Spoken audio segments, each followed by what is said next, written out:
Saya Sheila Gineshi Dika. Kali ini kami mau kasih tahu berita terupdate dari Kementerian BUMN dan produk-produk BUMN yang keren banget. Yuk, kita saksikan hanya di BUMN Flash News. Berita pertama, Kementerian BUMN terus mendorong sinergi dan kolaborasi antar BUMN demi menjadi lokomotif perekonomian nasional. Melalui koordinasi dengan Forum Humas BUMN, kali ini digelar ajang kompetisi olahraga dan seni dalam agenda BUMN Fest 2023 yang sekaligus menjadi ajang silaturahmi sesama insan BUMN. Kegiatan ini sekaligus menjadi rangkaian 25 tahun Kementerian BUMN melalui tema Bergerak Bersama Berprestasi. Dengan harapan menyatukan semangat keluarga BUMN yang menggerakkan sepertiga ekonomi bangsa.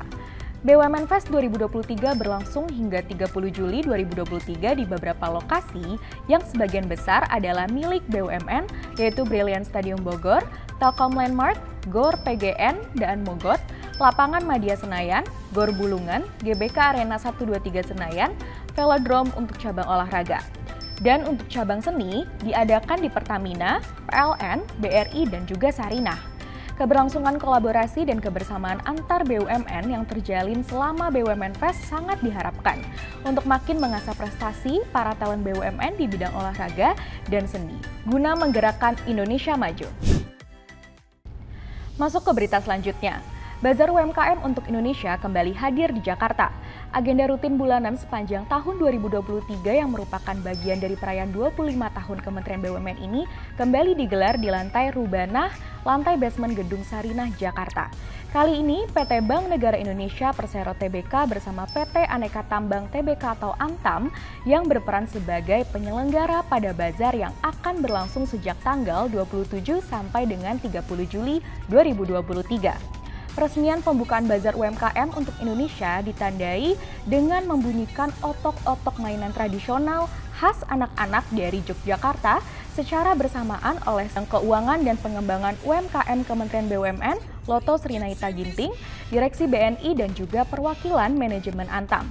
Bazar ini terasa lebih spesial karena sekaligus memperingati Hari Anak Nasional tahun 2023. Bazar edisi bulan Juli 2023 ini konsisten melanjutkan upaya nyata Kementerian BUMN dalam mendukung pemberdayaan UMKM daerah dan juga mendorong pertumbuhan ekonomi, sekaligus memberikan kesempatan para pelaku UMKM untuk menjual ragam produk yang inovatif dan khas dari 3 kategori produk, yaitu kuliner, fashion, kria, dan produk kecantikan. Masuk ke berita produk BUMN, Garuda Indonesia kembali meraih penghargaan World's Best Airline Cabin Crew 2023 dalam ajang World Airline Awards yang diselenggarakan oleh Skytrax, lembaga independen pemeringkatan penerbangan yang berbasis di London, yang diikuti oleh lebih dari 325 maskapai dunia. Penghargaan ini menjadi penghargaan ke-6 kalinya yang diterima oleh Garuda Indonesia setelah sebelumnya diperoleh Garuda pada tahun 2014 sampai 2018. Direktur Utama Garuda Indonesia, Irfan Setiaputra mengatakan, penghargaan ini juga menjadi manifestasi tersendiri untuk komitmen layanan terbaik bagi pengguna jasa, khususnya melalui konsistensi kualitas layanan penerbangan oleh seluruh awak kabin kami sebagai garda terdepan perusahaannya. CEO Skytrax Edward Blaisdell pada kesempatan yang sama mengatakan bahwa kami mengucapkan selamat kepada Garuda Indonesia atas prestasi yang diraih dalam memenangkan penghargaan tertinggi untuk layanan World's Best Cabin Crew untuk rekor ke-6 kalinya dalam ajang World Airline Awards. Tidaklah mudah mempertahankan aspek layanan di tengah berbagai tantangan kinerja yang harus dihadapi oleh industri penerbangan pasca pandemi COVID-19. Sekali lagi, selamat atas pencapaiannya Fly Higher Garuda Indonesia. Produk PT Inka Persero yakni kereta rel diesel atau KRD atau Diesel Multiple Unit atau DMU dioperasikan di Filipina dengan operatornya Philippine National Railways atau PNR. Sebanyak 2 trainset atau rangkaian DMU tersebut terdiri atas 3 cars atau kereta, kemudian ada lagi 4 trainset DMU dengan susunan 4 cars. Selain 6 trainset DMU, PT Inka Persero juga memproduksi 3 lokomotif diesel hidrolik dan 15 kereta penumpang. Kereta ini dipakai oleh penduduk Filipina untuk layanan komuter dari daerah Tutuban ke Alabang dan juga untuk perjalanan jarak jauh. Pesanan seluruh kereta tersebut merupakan kereta produksi PT Inka Persero dari tahun 2019 hingga 2020. Pendekatan PT Inka ke pasar Filipina sendiri dimulai di awal tahun 2017. Tidak hanya kereta, PT Inka Persero melalui anak perusahaannya PT Inka Multisolusi atau PT IMS juga memproduksi pendingin udara untuk kereta di Filipina dengan brand Icon atau Inka Railway Air Conditioning.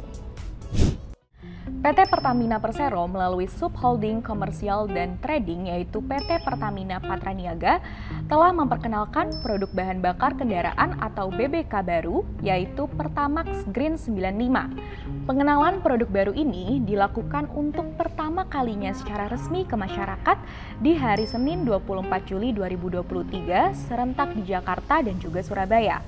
Pertamax Green 95 adalah bahan bakar ramah lingkungan yang menggunakan bahan baku terbarukan yaitu bioetanol sebanyak 5%. Pertamina melalui sinergi BUMN bekerja sama dengan PT Energi Agro Nusantara yang merupakan anak usaha PT Perkebunan Nusantara 10 untuk menyediakan bahan baku bioetanol dari molasses tebu yang diproses menjadi etanol fuel grade. Direktur Utama Pertamina Nike Widiawati menyampaikan bahwa produk baru ini merupakan langkah nyata Pertamina dalam mendukung capaian target Net Zero Emission 2060. Semoga kehadiran produk baru Pertamina yaitu Pertamax Green 95 diharapkan dapat memberikan multiplier efek bagi perekonomian Indonesia, sekaligus menjadi peluang penetrasi pasar global yang luas bagi perusahaan dan juga produk BUMN. Masuk ke berita produk selanjutnya. Menjelang peringatan Hari Ulang Tahun ke-78 Kemerdekaan Republik Indonesia, Menteri Sekretaris Negara Pratikno meresmikan hasil revitalisasi kelistrikan di Istana Kepresidenan Jakarta yang dilakukan oleh PT PLN Persero. Revitalisasi ini menjadi sejarah baru karena dilakukan untuk pertama kalinya secara signifikan sejak renovasi terakhir pada zaman pemerintahan Presiden Soekarno tahun 1960. PLN melakukan penguatan sistem kelistrikan dan juga menata ulang infrastruktur kelistrikan istana dengan menerapkan teknologi paling modern. Direktur Utama PLN Darmawan Prasojo menjelaskan, proses revitalisasi sistem kelistrikan Istana Kepresidenan Jakarta dimulai sejak September tahun 2022.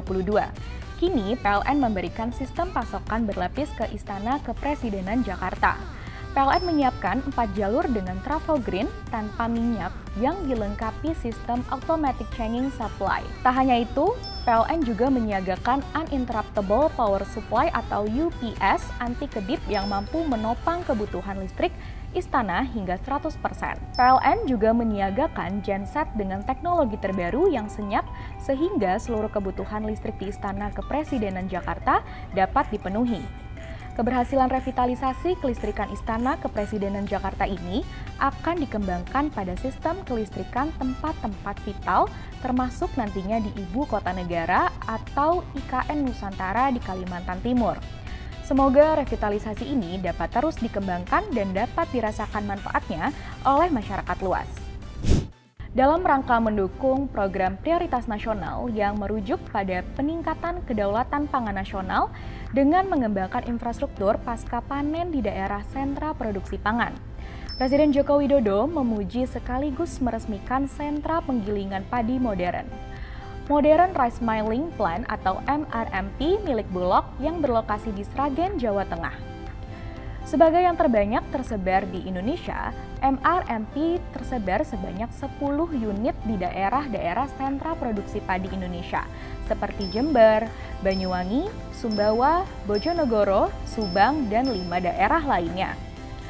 Selain itu, Perum Bulog turut mengembangkan infrastruktur alat pembersih beras menjadikan beras premium yaitu Rice to Rice atau RTR yang tersebar di 7 lokasi yaitu Jakarta, Indramayu, Sukoharjo, Sidrap, Sidoarjo, Lombok Timur, dan Makassar.